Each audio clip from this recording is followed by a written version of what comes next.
लाहौर के एक छोटे से मोहल्ले में यासिर नाम का एक 20 साला नौजवान रहता था। यासिर समंदर की गहराइयों में खो जाने का शौकीन था और एक क्रूज शिप पर काम करता था। वो अपनी आमदनी का एक हिस्सा हमेशा जरूरतमंद लोगों की मदद के लिए निकाल देता था। उसकी बेहतरीन दोस्त किरण थी जो एक यतीम खाने में रहती थी और कंप्यूटर में माहिर थी। वो दोनों एक दूसरे की मदद के लिए हमेशा हाजिर रहते थे। किरण ने यासिर को इस नौकरी के लिए हौसला अफजाई की थी। उसे यकीन था कि यासिर तमाम मुश्किलों का मुकाबला कर सकता है। एक दिन जब यासिर अपनी ड्यूटी पर मसरूफ था तो क्रूज शिप के कप्तान ने उसे एक गैर मामूली पेशकश की। कप्तान ने यासिर की महारतों से मुतासिर होकर उसे समंदर में वाक़िया एक लाइट हाउस पर काम करने की दावत दी। कप्तान ने यासिर को बताया कि यह जगह बहुत तन्हाई में वाक़ई है, लेकिन उसे बहुत ज्यादा तनख्वाह मिलेगी और उसके जौरातमंदाना मिजाज के लिए यह काम बहुत मुनासिब होगा। यासिर पहले तो हिचकिचाया, लेकिन किरण की हौसला अफजाई और अपने अंदरूनी जज्बे की आवाज पर अमल करते हुए उसने कप्तान की पेशकश को कबूल कर लिया। 10 दिन बाद क्रूज शिप उसे लाइट हाउस के करीब ले आई। समंदर का पानी ठंडा और तूफानी था। जब कश्ती ने यासिर को लाइट हाउस के करीब छोड़ा तो उसने अंधेरे में उस इमारत को देखा और सर्दी की लहरें उसे डराने लगीं। लाइट हाउस पर मुकम्मल अंधेरे ने उसे और खौफनाक बना दिया था। यासिर अपना सामान लेकर लाइट हाउस में दाखिल हुआ। अंदर का मंजर खौफनाक था। गर्द व गुबार की एक मोटी तह फर्श पर पड़ी हुई थी। खिड़कियों के शीशे टूटे हुए थे और ठंडी हवा की लहरें अंदर आ रही थीं। यासिर ने एक पुराने चिराग को जलाकर कमरा रोशन किया। अचानक एक जोरदार आवाज आई और चिराग बुझ गया। यासिर ने अतराफ में देखा, लेकिन कुछ नजर नहीं आया। उसे ऐसा लगा जैसे कोई उसे देख रहा हो। उसकी नब्ज तेज हो गई। उसने अपने मोबाइल फोन को निकाला, लेकिन सिग्नल नहीं मिल रहा था। वो तन्हाई और खौफ से घबरा गया, मगर यासिर ने अपने खौफ का मुकाबला करने का फैसला कर लिया था। इस रात को यासिर ने बेमुश्किल आंख लगाई। वो बार बार आवाजों से जागता रहा। ऐसा लगता था जैसे कोई उसके साथ कमरे में मौजूद हो। सुबह होते ही उसने लाइट हाउस का मायना शुरू किया। उसने देखा कि कुछ चीजें हरकत कर रही हैं और दरवाजे खुद ब खुद खुल रहे हैं। यासिर को यकीन हो गया कि इस लाइट हाउस में कोई और भी मौजूद है, लेकिन कौन? खौफजदा और परेशान यासिर ने गहरी सांस ली और अपने अंदरूनी एहसासात पर गौर किया। उसे याद आया कि वो टेलीपोर्ट कर सकता है। उसने एक तेज रोशनी की लहर को तेजी सा जाते हुए देखा। उसने टेलीपोर्ट करते हुए उसकी पीछा करने की कोशिश की। अचानक उसे सीने में एक जबरदस्त धक्का लगा। इस धक्के से वो दीवार से टकराकर गिर गया। यासिर समझ गया कि ये कोई मामूली बात नहीं है। इस लाइट हाउस में कोई ऐसी कुव्वत मौजूद है जो उसकी सलाहियतों में मुदाखलत कर रही है। लाइट हाउस में कोई राबते का जरिया नहीं था, मगर यासिर को उसकी जरूरत भी नहीं थी। वो किसी भी वक्त कहीं भी टेलीपोर्ट कर सकता था, लेकिन ये कुव्वत इसकी टेलीपोर्टेशन की सलाहियतों में रुकावट बन रही थी। यासिर ने अपने जहन को पुरस्कून किया और किरण के पास टेलीपोर्ट करने की कोशिश की। कुछ देर के बाद उसने खुद को यतीम खाने में पाया। किरण हैरान हुई जब यासिर अचानक उसके सामने जाहिर हुआ। यासिर ने उसे लाइट हाउस में रोनमा होने वाले अजीब वाकयात के बारे में बताया। किरण भी हैरान रह गई और उसने यासिर से कहा कि वो उसे रात को अपने साथ लाइट हाउस ले जाए जब तमाम यतीम बच्चे सो रहे हों। यासिर ने रात के वक्त किरण को लाइट हाउस ले जाने का फैसला किया। जब तमाम बच्चे सो गए तो वो किरण को टेलीपोर्ट करके लाइट हाउस ले आया। किरण ने लाइट हाउस का मायना शुरू किया। उसे कई कदीम किताबें मिले जो दीवारों में छिपी हुई थीं। इन किताबों में लाइट हाउस की तारीख और उसमें मौजूद कुव्वत के बारे में मालूमात दर्ज थीं। किरण ने लाइट हाउस की 6ठी मंजिल का मायना किया। हवा तेज चल रही थी, लहरें टकराकर शोर कर रही थीं। वो सबसे ऊपर पहुंची तो अचानक एक खौफनाक आवाज आई, जैसे किसी ने चीख मार दी हो। वो खौफ से कांप उठी। फिर उसने देखा कि एक साये की मानंद औरत लाइट हाउस के दरवाजे से बाहर निकल रही थी और फिर वो समंदर की लहरों पर दौड़ती हुई दूर चली गई। इसका चेहरा धुंधला था, लेकिन उसकी आंखें वो किरण को कभी नहीं भूलेंगी। खौफजदा होकर वो वापस नीचे आई। उसकी दिल की धड़कन तेज हो रही थी। वो नीचे ग्राउंड फ्लोर पर मरकजी कमरे में आई। उसका जिस्म कांप रहा था। उसने दीवारों को टटोला, हर ईंट को छूकर देखा। अचानक उसका हाथ एक ईंट पर पड़ा और दीवार का एक हिस्सा रोशनी से चमक उठा। इसमें एक रास्ता जाहिर हुआ। वो खौफजदा होकर पीछे हट गई, लेकिन इस रास्ते से एक सर्द हुआ का झोंका आया जो उसे अंदर खींचने लगा। उसने अपना हौसला जमा किया और अपने कदम उस अंधेरे रास्ते से पीछे हटा लिए। इधर यासिर ने बावर्ची खाने में गंदगी साफ करते हुए एक खफिया सरंग दरियाफ्त की। इस अंधेरी सुरंग में लोगों की चीखने की आवाजें आ रही थीं, कभी बच्चों कभी औरतों की। उसे ऐसा लगा जैसे वो किसी खौफनाक ख्वाब में दाखिल हो रहा हो। वो आहिस्ता आहिस्ता सुरंग में दाखिल हुआ। वो हाथ दीवारों पर रखकर आगे बढ़ रहा था। अंधेरे में उसे किसी की नजरें महसूस हो रही थीं। वो खौफ ज़दा होकर पीछे मुड़ा, लेकिन वहां कोई भी नहीं था। जब किरण वापस आई तो यासर ने उसे सब कुछ बताया। वो दोनों समझ गए थे कि ये कोई मामूली जगह नहीं है। ये लाइट हाउस किसी कदीम खौफ से वाबस्ता है। इस रात को यासर ने लाइट हाउस को रोशन कर दिया। लेकनास के कोने कोने में खौफ का साया फैला हुआ था। लाइट हाउस के अंदर एक अजीब सांस लेने की आवाज आ रही थी, जैसे कोई जिंदा चीज उसमें मौजूद हो। वो दोनों जानते थे कि उन्होंने सिर्फ इस कहानी की इब्तदा देखी है। इस लाइट हाउस में अभी बहुत कुछ दरियाफत करना बाकी था, बहुत कुछ सीखना बाकी था, और शायद बहुत खतरे भी थे। लेकिन अब वो अकेले नहीं थे। वो दोनों मिलकर इस राज को हल करने के लिए तैयार थे। सुबह होते ही यासर ने नाश्ता किया और एक गहरी सांस लेने के बाद दीवार में मौजूद इस अंधेरे रास्ते की जानिब कदम बढ़ा दिए। हवा सर्द और नम थी और एक अजीब सी आवाज उसके कानों में गूंज रही थी। वो आहिस्ता आहिस्ता आगे बढ़ा। हर कदम उठाना मुश्किल हो रहा था। अचानक रोशनी की एक शदीद चमक उसकी आंखों को अंधा कर गई। उसने अपना हाथ अपने चेहरे पर रख लिए और जब उसने दोबारा देखा तो वो किसी और दुनिया में था। इस दुनिया में रंगों का कोई तस्वर नहीं था, सिर्फ साये और रोशनी थी। हवा में हजारों चमकदार नुक्ते उड़ रहे थे, जैसे सितारों का एक झुरमुट। जमीन पर अजीब व गरीब मखलूक रेंग रही थी। उनके जिस्म लचकदार थे और उनकी आंखें जैसे चमकते हुए जवाहर। उनमें से कुछ ने यासर की तरफ देखा। उनकी आंखों में खौफ की बजाय एक अजीब सी दिलचस्पी थी। एक मखलूक जिसका जिस्म हुआ की तरह लहरा रहा था यासर के करीब आई और उसे छू लिया। यासर का जिस्म जैसे बिजली की लहर से छू गया हो। उसे एक अजीब सा एहसास हुआ जैसे उसका जिस्म तहलील हो रहा हो। वो चला उठा, लेकिन उसकी आवाज इस दुनिया में गूंज नहीं सकी। वो इस अजीब व गरीब दुनिया में अकेला, बेबस और खौफजदा था। यासर ने अपने जिस्म को हरकत देने की कोशिश की, लेकिन वो हरकत नहीं कर सका। वो जैसे किसी जादू के असर तले जम गया हो। उसने अपने इर्द गिर्द देखा।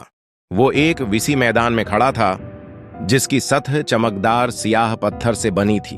अब आसमान पर कोई सितारे नहीं थे, सिर्फ एक बेरंग रोशनी चमक रही थी। अचानक एक अजीम उलशान साया उस पर पड़ा। यासर ने अपनी आंखें उठाएं और देखा कि उसके सामने एक अजीम ईशान मखलूक खड़ी है। उसका जिस्म सियाह था जैसे रात का अंधेरा, और उसकी आंखें जैसे दो रोशन सरख नुक्ते चमक रहे थे। इस मखलूक ने यासर की तरफ देखा। उसकी आवाज गर्ज की मानंद थी। तो इस दुनिया में कैसे आया? यासर ने खौफ से कांपते हुए जवाब दिया, मैं एक दरवाजे से आया हूं। वो मखलूक हंसी। उसकी हंसी गरज की मानंद थी। दरवाजा?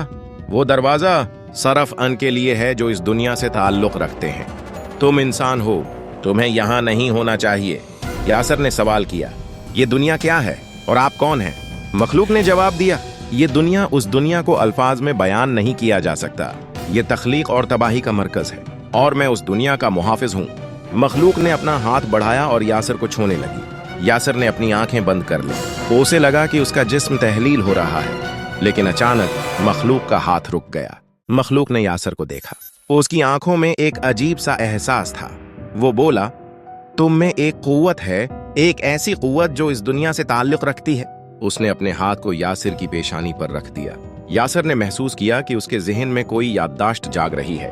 वो ऐसी तस्वीर देख रहा था जो उसकी अपनी नहीं थी। वो एक ऐसी दुनिया देख रहा था जो उसने कभी नहीं देखी थी। मखलूक ने हाथ हटाया और बोला, तुम इस दुनिया से ताल्लुक रखते हो, लेकिन तुम उसे समझते नहीं हो। इसने यासर की तरफ देखा। तुम्हारी दुनिया को खतरा लायक है? यासर ने हैरानी से पूछा। खतरा? कैसा खतरा? मखलूक ने जवाब दिया, वो दरवाजा वो सिर्फ एक तरफा नहीं है, वो दूसरी दुनियाओं से भी खुलता है और वहां से ऐसे वजूद आते हैं जो इस दुनिया को तबाह कर सकते हैं। यासर ने समझा कि इस दुनिया का मुहाफिज उसे खबरदार कर रहा है। इसने पूछा, मैं क्या कर सकता हूँ? मखलूक ने जवाब दिया, तुम्हें उस दुनिया को बचाना है। तुम्हें उस दरवाजे को बंद करना होगा, लेकिन यह आसान नहीं होगा। मखलूक ने अपना हाथ बढ़ाया और यासर के माथे पर एक छोटा सा निशान लगा दिया। ये तुम्हारी ताकत का निशान है। अचानक यासर को एक शदीद रोशनी महसूस हुई और आस ने अपने आप को लाइट हाउस में पाया। तो इसकी आंखें खुलें और उसने देखा कि किरण उसे परेशान होकर देख रही है। किरण ने यासर को देखा। उसका चेहरा सफेद हो रहा था और उसकी आंखें खौफ से फैली हुई थीं। यासर, तुम ठीक हो? उसने पूछा। करण को महसूस हुआ जैसे यासर ने किसी खौफनाक ख्वाब से निकलकर अभी अभी आंख खोली हो। यासर ने करण को देखा। उसे अभी तक यकीन नहीं हो रहा था कि वो लाइट हाउस में है। मुझे याद आया, उसने आहिस्ता से कहा। मुझे एक ऐसी दुनिया दिखाई दी जहां जहां कोई रंग नहीं था। किरण ने यासर का हाथ पकड़ लिया। तुम ठीक हो यासर, यह बस एक खौफनाक ख्वाब था। लेकिन यासर को मालूम था कि यह कोई ख्वाब नहीं था। उसे मालूम था कि उसने एक और दुनिया देखी है। उसने अपना माथा छूकर देखा। वहां एक छोटा सा निशान था, जैसे किसी ने छोटा सा जख्म लगा दिया हो। उसने कैरन को बताया कि उसने क्या देखा। उसने इस दुनिया के बारे में बताया। उसने उस खतरे के बारे में बताया। किरण ने यासर की बातें गौर से सुनी। उसे यकीन नहीं हो रहा था, लेकिन यासर की आंखों में एक अजीब सी रोशनी थी, एक ऐसा यकीन जिसे झूठला नहीं सकता था। मगर किरण यहाँ कैसे पहुंची, ये राज उस पर न खुल सका। हमें इस दरवाजे को बंद करना होगा, यासर ने कहा। उसकी आवाज में एक नई कुव्वत थी। हम इस दुनिया को बचाएंगे। किरण ने यासर की तरफ देखा। उसकी आंखों में हौसला और अज़्म की चमक थी। उसने सिर हिलाया। हम मिलकर करेंगे। अगले चंद दिनों में यासर और करण ने लाइट हाउस का गहराई से जायजा लिया। उन्होंने कदीम किताबों का मुतालिया किया। इनमें से कुछ किताबें तो इतनी पुरानी थीं कि उनके सफ़हात टूटकर बिखर रहे थे। उन्होंने लाइट हाउस के हर कोने की तलाशी ली और दीवार के हर हिस्से को महसूस किया। उन्होंने महसूस किया कि लाइट हाउस में एक अजीब सी तवानाई मौजूद है, एक ऐसी तवानाई जो उन्हें मुतासिर कर रही है। किरण ने अपनी कंप्यूटर की महारत का इस्तेमाल करते हुए उन कदीम किताबों में मौजूद मालूमात के राज को जानने की कोशिश की। उसने पाया कि ये लाइट हाउस सिर्फ बहरी जहाजों की रहनुमाई नहीं करता, बल्कि ये एक कदीम दरवाजा है, ऐसा दरवाजा जो मुख्तलिफ दुनियाओं को जोड़ता था। एक रात जब चांद की रोशनी लाइट हाउस को सजाए हुए थी, तो किरण ने एक अजीब सी आवाज सुनी। ये आवाज लाइट हाउस के अंदर से आ रही थी, एक ऐसी आवाज जो धड़कने वाले दिल की मानंद थी। यासर और किरण आहिस्ता आहिस्ता आवाज की तरफ बढ़े। वो इस आवाज की तरफ गए तो देखा कि लाइट हाउस के फर्श पर एक अजीब सा निशान बन रहा है। ये निशान रोशनी से बना हुआ था और ये मुसलसल बदल रहा था। इस निशान के गर्द एक अजीब सा मैदान बन रहा था, जिसमें मुख्तलिफ रंगों की रोशनियां चमक रही थीं। यासर ने महसूस किया कि ये वही दुनिया है जो उसने देखी थी, वो दुनिया जहां कोई रंग नहीं था, लेकिन यहाँ रंग थे और वो रंग मुसलसल बदल रहे थे। किरण ने अपनी कंप्यूटर की मदद से उस निशान का तजज़िया करने की कोशिश की, लेकिन उसे कुछ समझ नहीं आया। ये कोई ऐसा निशान था जिसे वो पहचानती नहीं थी। यासर ने करण की तरफ देखा। हमें उसे बंद करना होगा। करण ने सर हिलाया, लेकिन कैसे? यासर ने अपना हाथ अपने माथे पर रख दिया जहां वो निशान था।